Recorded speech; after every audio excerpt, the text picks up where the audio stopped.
부활이라고 하는 것은 어떠한 환상이나 신화를 이야기하는 것이 아닙니다. 또 부활은 철학이나 인간의 어떠한 논리를 이야기하는 것도 아닙니다.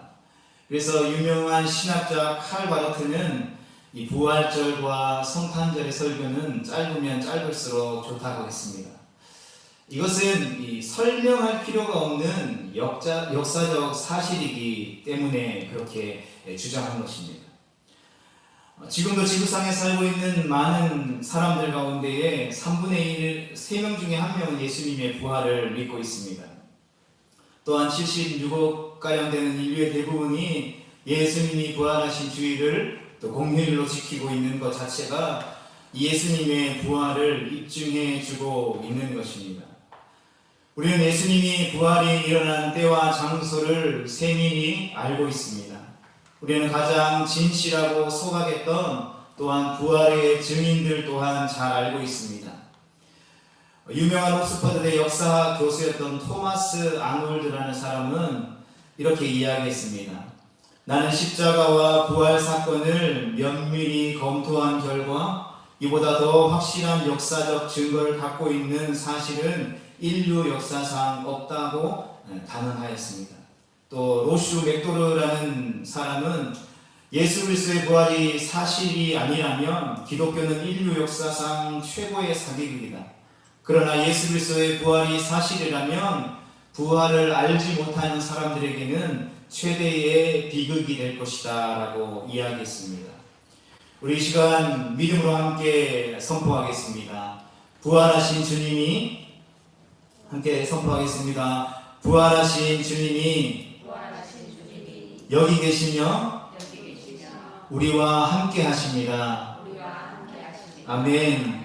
부활하신 주님이 여기 계시며 우리와 함께 하는 줄 확신합니다. 오늘 본문 말씀을 보면 예수님을 따르던 제자들과 무리들은 예수님이 십자가에 못 박혀 죽으신 후에 뿔뿔이 흩어지게 됩니다. 그들은 생각하면 생각할수록 예수님의 죽음이 허망하게 느껴졌을 것입니다. 여러분 상상해 보십시오. 예수님은 이 3년이라는 시간의 공생의 시간 사역들을 통하여서 오늘날처럼 핸드폰이 있거나 뉴스가 있거나 다양한 신문이 있거나 그 소식을 접할 수 없는 그 당시에 온 유대와 사마리아의 지방에 예수 그리스도의 소문이 가득하도록 놀라운 기적과 이적과 표적을 나타내 보여주셨습니다. 많은 사람들이 예수님과 함께 있으면 이 로마의 지배 아래 있는 자신의 민족들이 다시 회복되어져서 놀라운 왕국을, 나라를 세울 것이다 라고 생각했습니다.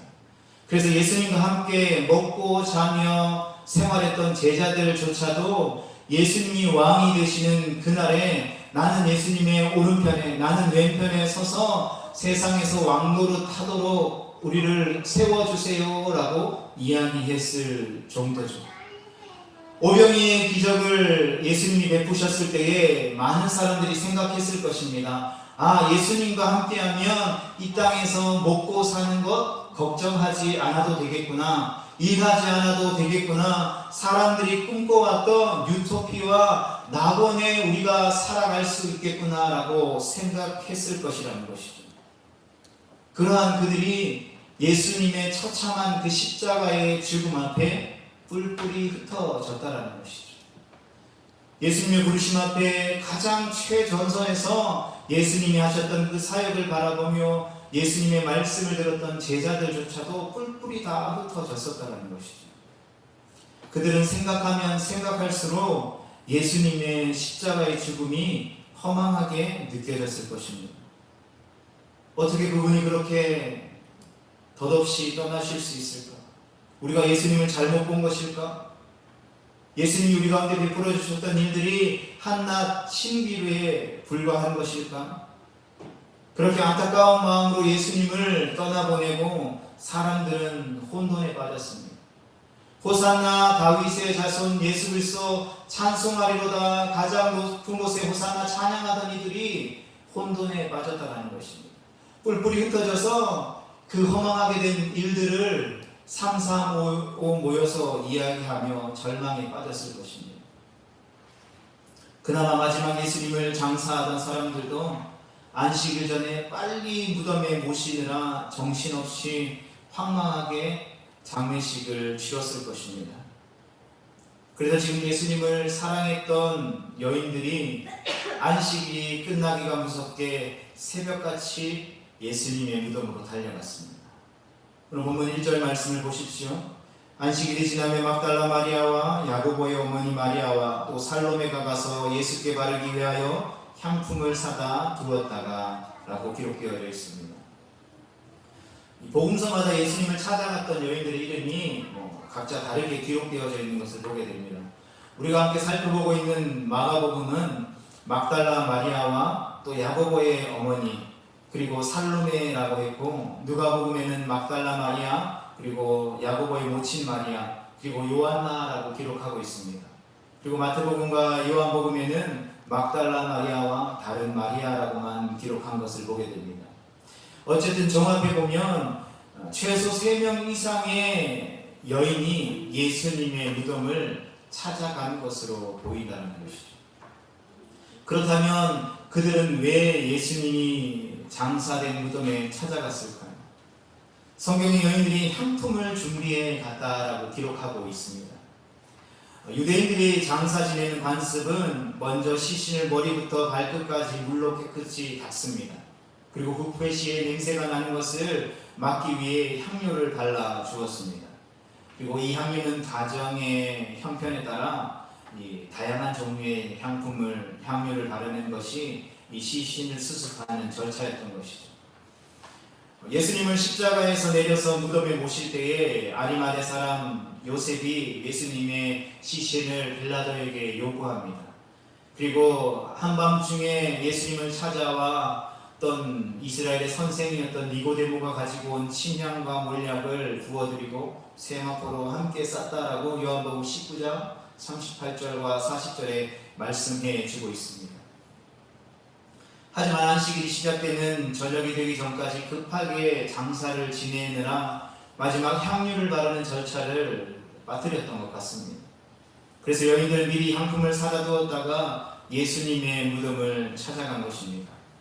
무엇보다 여인들이 예수님을 찾아간 것은 예수님에 대한 여전한 존경과 헌신과 사랑의 마음을 보여주고 있는 것입니다.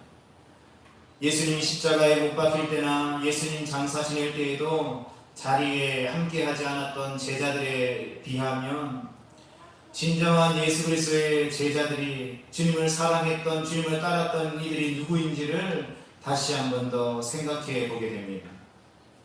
진정한 제자란 주님이 걸어가신 그 영광의 길, 그 사랑하는 예수님의 곁을 끝까지 지키는 사람인 것입니다.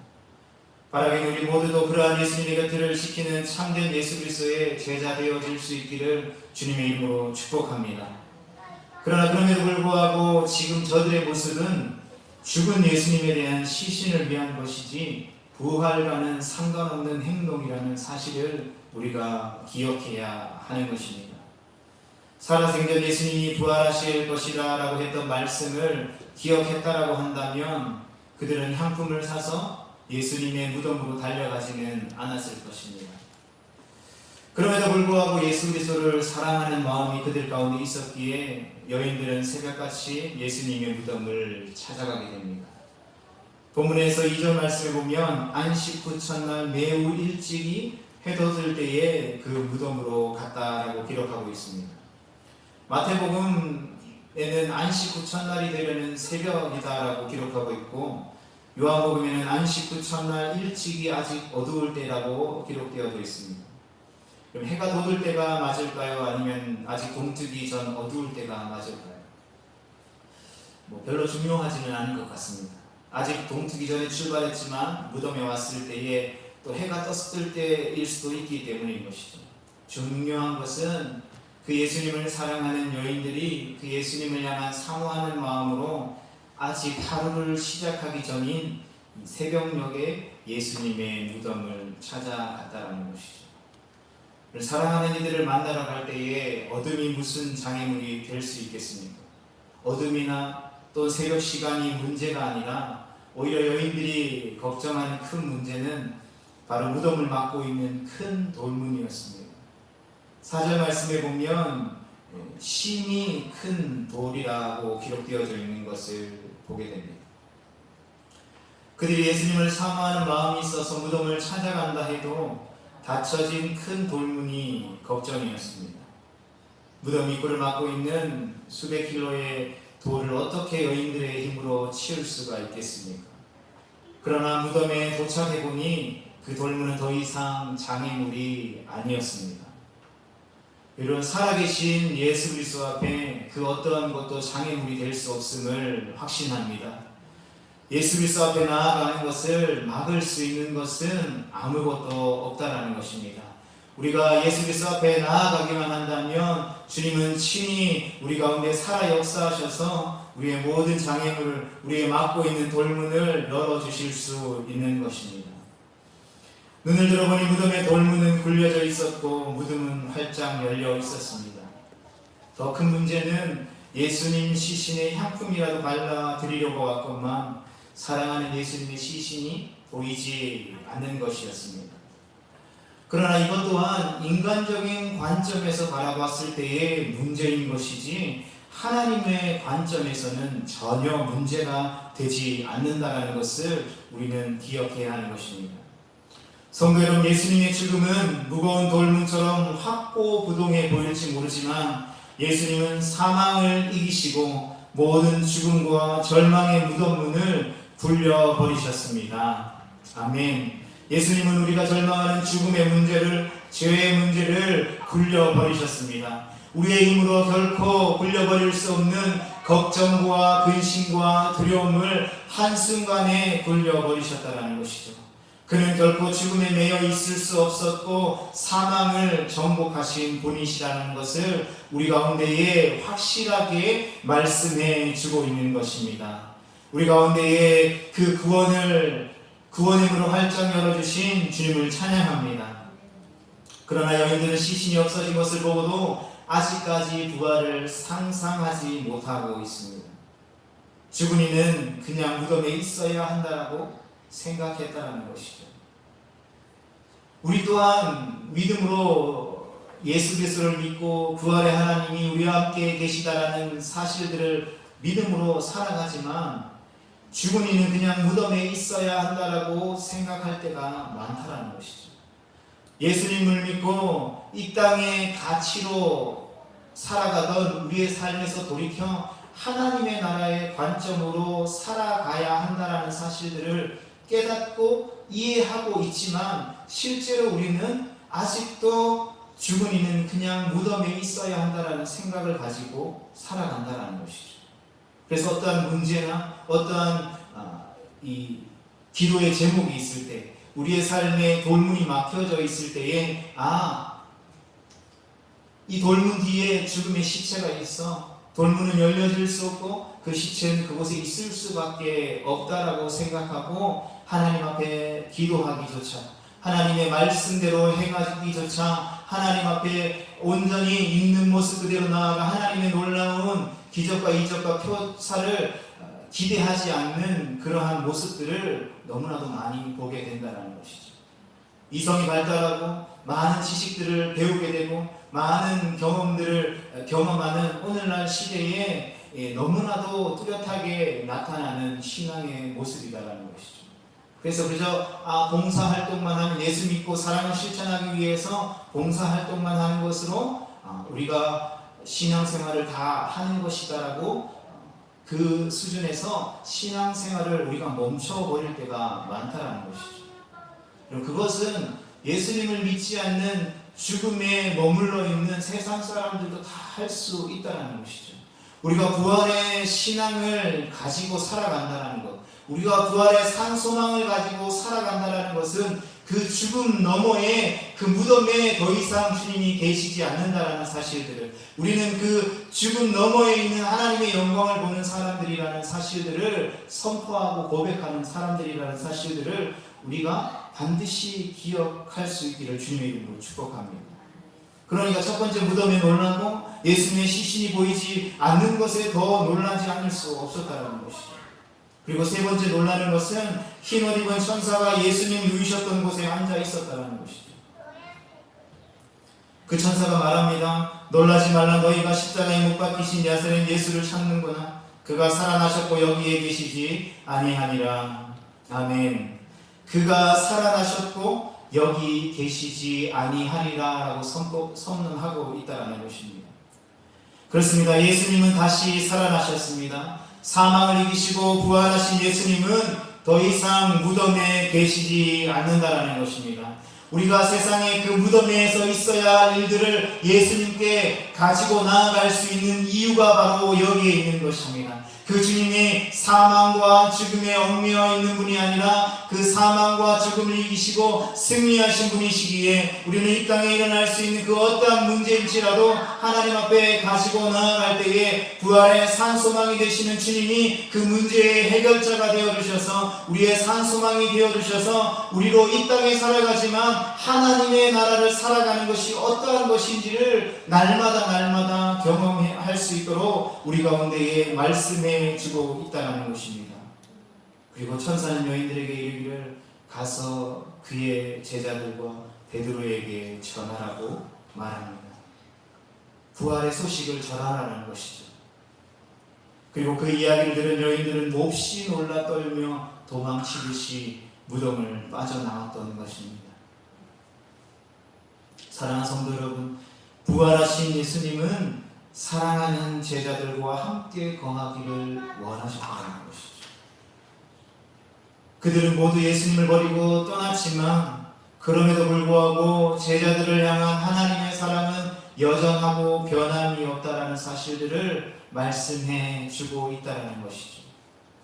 여러분, 예수 그리스도께서 십자가에 못 박혀 죽으시고 말씀하신 대로 사흘 만에 다시 살아나신 이유는 바로 그 사랑하는 제자들과 함께 거하기를 원하셨기 때문인 것입니다.